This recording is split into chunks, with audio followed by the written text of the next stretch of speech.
Chào quý vị đang xem Polar News. Kính thưa quý vị, trong những ngày đầu năm 2026, khi thế giới vẫn đang đối mặt với nhiều biến động sâu sắc về chính trị, nhân quyền, xung đột sắc tộc và tôn giáo, cộng đồng quốc tế lại một lần nữa hướng ánh mắt về Washington DC, nơi sẽ diễn ra Hội nghị Thượng đỉnh Tự do Tôn giáo Quốc tế năm 2026 vào ngày 2 và 3 tháng 2 năm 2026.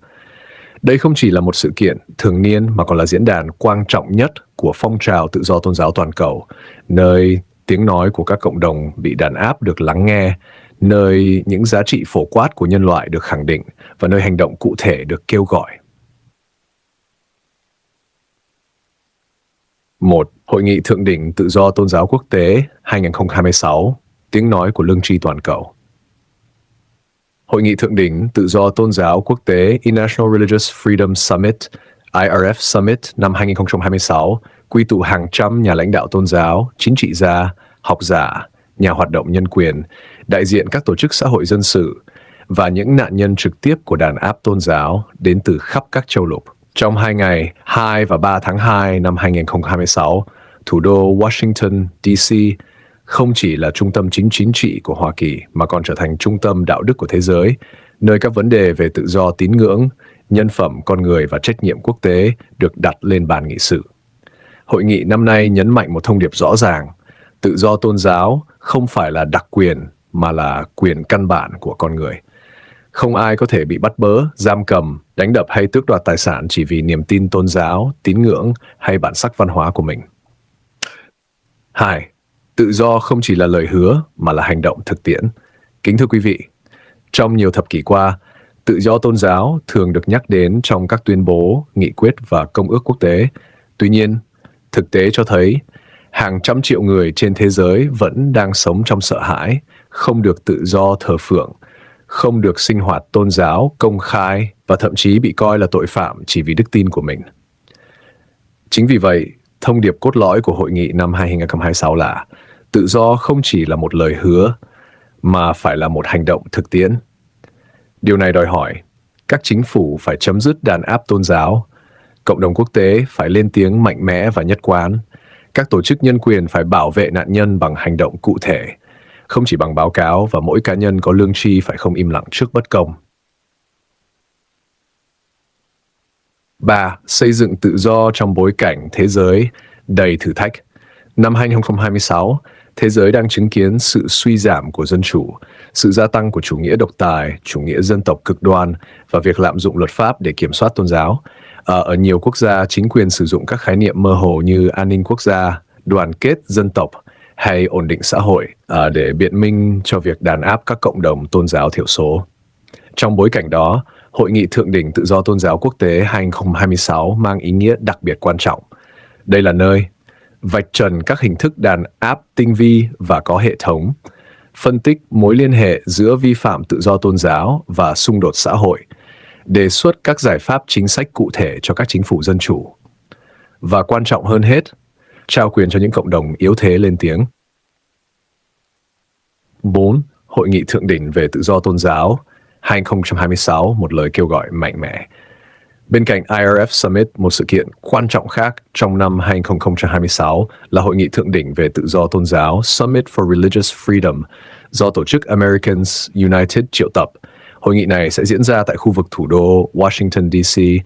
vào ngày 25 đến 27 tháng 4 năm 2026 với một chủ đề đầy sức nặng: tự do, hãy giành lại nó, bảo vệ nó, cùng nhau xây dựng nó. Chủ đề này phản ánh một thực tế đáng lo ngại. Ngay cả tại những quốc gia được coi là dân chủ, tự do tôn giáo, quyền công dân và giáo dục công cộng cũng đang bị thử thách nghiêm trọng.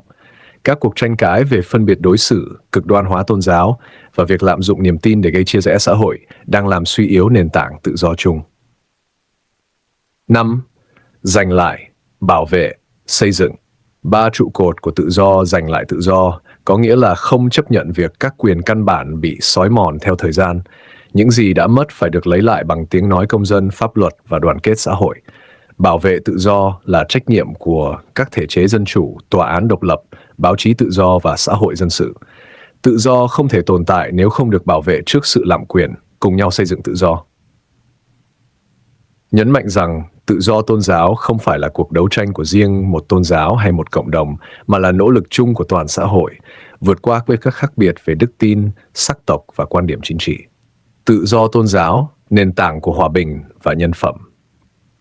Kính thưa quý vị, lịch sử đã chứng minh rằng nơi nào tự do tôn giáo bị chà đạp, nơi đó sớm muộn cũng xảy ra bất ổn, xung đột và bạo lực.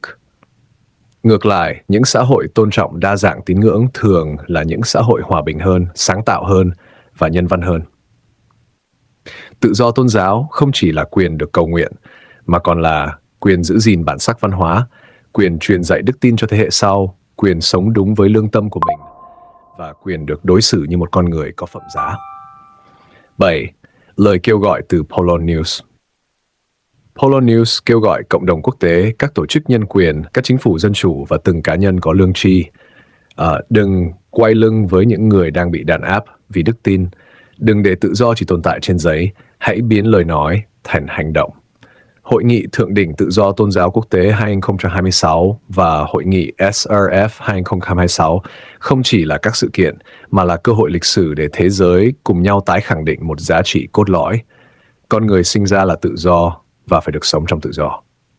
Trong tinh thần đó, Polo News ghi nhận sự tham gia và quan tâm của Dao Blung Lao First Christian Church cùng với mục sư Nglo Rahlan, một nhà lãnh đạo, người đã và đang đồng hành cùng các cộng đồng tín hữu trong hành trình bảo vệ đức tin, quyền con người và sự thật. Việc mục sư Nglo Rahlan tham gia theo dõi và kết nối với Hội nghị Thượng đỉnh IRF 2026 không chỉ mang ý nghĩa tôn giáo mà còn là tiếng nói đại diện cho nhiều cộng đồng Kitô hữu thiểu số đang phải sống trong áp lực giám sát và đàn áp vì niềm tin của mình.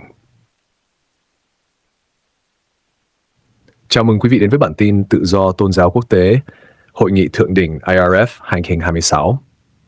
Hội nghị năm nay diễn ra trong bối cảnh thế giới chứng kiến sự gia tăng đáng báo động của bạo lực có động cơ tôn giáo, các chính sách đàn áp niềm tin nhân danh an ninh quốc gia và những hệ tư tưởng cực đoan, đe dọa sự chung sống hòa bình giữa các cộng đồng tín ngưỡng. Ban tổ chức Hội nghị IRF kêu gọi tất cả những ai quan tâm đến tự do tôn giáo hãy tham gia, đóng góp tiếng nói và cùng nhau tìm kiếm các giải pháp lâu dài. Nếu quý vị dự định tham dự Hội nghị Thượng đỉnh IRF 2026, ban tổ chức bày tỏ mong muốn được chào đón quý vị tại Washington, D.C. vào tháng 2 tới đây, nơi những cuộc thảo luận quan trọng về tương lai của tự do tôn giáo toàn cầu sẽ diễn ra. Sự hiện diện của mỗi cá nhân là một minh chứng cho tinh thần đoàn kết quốc tế trước bất công và bạo lực. Trong bản tin hôm nay, chúng tôi xin điểm qua những nội dung chính. Phản ứng của Hoa Kỳ trước bạo lực ở Nigeria, báo cáo của USCIRF về Việt Nam và Syria một năm sau, vụ xả súng tại bãi biển Bondi cùng với phân tích chuyên sâu của David Trimble và thông điệp xúc động của Grace Jean gửi đến người cha đang bị giam giữ vì đức tin. Trước hết là phản ứng của Hoa Kỳ đối với tình hình bạo lực tôn giáo tại Nigeria, một quốc gia đã nhiều lần được nhắc đến trong các báo cáo quốc tế về đàn áp và thảm sát nhắm vào người Kitô giáo. Các cuộc tấn công có tổ chức bắt cóc tập thể và giết hại tín đồ đã diễn ra trong nhiều năm, đặc biệt tại các bang miền Bắc và Tây Bắc Nigeria, nơi các nhóm Hồi giáo cực đoan hoạt động mạnh mẽ. Ngày 3 tháng 12, Bộ Ngoại giao Hoa Kỳ, dưới sự chỉ đạo của Ngoại trưởng Marco Rubio, đã công bố một chương trình trừng phạt mới theo đạo luật nhập cư và quốc tịch. Chính sách này cho phép Bộ Ngoại giao hạn chế hoặc từ chối cấp thị thực đối với những cá nhân bị xác định là đã chỉ đạo, cho phép, hỗ trợ đáng kể, tham gia hoặc trực tiếp thực hiện các hành vi vi phạm tự do tôn giáo. Trong những trường hợp phù hợp, các biện pháp này cũng có thể áp dụng đối với các thành viên gia đình trực hệ của họ. Ngôn ngữ mới trong chính sách này được xem là phản ứng trực tiếp trước các vụ giết người hàng loạt và bạo lực có hệ thống chống lại người Kitô giáo ở Nigeria. Tuy nhiên, theo Bộ Ngoại giao Hoa Kỳ, phạm vi áp dụng không chỉ giới hạn ở Nigeria mà còn mở rộng ra bất kỳ chính phủ hay cá nhân nào trên thế giới có liên quan đến các hành vi vi phạm tự do tôn giáo. Điểm đáng chú ý là chính sách mới này hạ thấp ngưỡng chứng minh vi phạm, cho phép hành động sớm hơn thay vì phải chờ đến khi có bằng chứng về một hành vi vi phạm như trước đây. Tiếp theo, ngày 25 tháng 12, đúng vào dịp Giáng sinh, Tổng thống Donald Trump đã ra lệnh không kích tại Tây Bắc Nigeria, nhắm vào các mục tiêu mà chính quyền Hoa Kỳ xác định là các chiến binh nhà nước Hồi giáo tại bang Sokoto, khu vực giáp biên giới Niger. Ngoài nhà nước Hồi giáo, nhiều nhóm Hồi giáo cực đoan khác như Boko Haram, Al-Qaeda và Lakurawa cũng được cho là đang hoạt động trong khu vực này. Một quan chức Lầu Năm Góc cho biết, Hoa Kỳ đã phối hợp chặt chẽ với chính phủ Nigeria trong các cuộc tấn công này. Hành động quân sự diễn ra trong bối cảnh Nhà Trắng gần đây đã chỉ định Nigeria là một quốc gia đáng quan ngại đặc biệt sau khi các cuộc tấn công nhắm vào người Kitô giáo leo thang nghiêm trọng. Nhiều tín đồ đã bị bức hại và tàn sát trong các vụ tấn công đẫm máu, bao gồm vụ bắt cóc hàng chục người và sát hại 2 tín hữu tại nhà thờ Kitô Tông đồ ở Eruku, bang Kwara vào tháng 11. Tổng thống Trump cũng đã cảnh báo rằng Hoa Kỳ có thể sẽ tiếp tục các hành động quân sự tại Tây Phi nếu bạo lực nhắm vào người Kitô giáo không chấm dứt. Bên cạnh Nigeria, bản tin cũng đề cập đến Việt Nam và Syria. Hai quốc gia tiếp tục được đưa vào các phân tích trọng điểm liên quan đến đàn áp tôn giáo. Theo các đánh giá quốc tế, cả 3 quốc gia này đều nằm trong nhóm cần được theo dõi đặc biệt do các chính sách và thực tiễn hạn chế quyền tự do tôn giáo. Báo cáo của USCIRF về Việt Nam cho thấy một nghịch lý rõ rệt. Trong khi các tổ chức tôn giáo được nhà nước công nhận có điều kiện phát triển, thì các nhóm tôn giáo độc lập chưa đăng ký lại phải đối mặt với sự giám sát, sách nhiễu, đàn áp và thậm chí là bắt giữ. Những nhóm này thường bị coi là mối đe dọa đối với an ninh quốc gia, dẫn đến việc quyền tự do thờ phượng của họ bị thu hẹp nghiêm trọng. USCIRF khuyến nghị Việt Nam nên được đưa vào danh sách quốc gia cần quan ngại đặc biệt do các vi phạm có hệ thống, liên tục và kéo dài đối với các cộng đồng tôn giáo độc lập.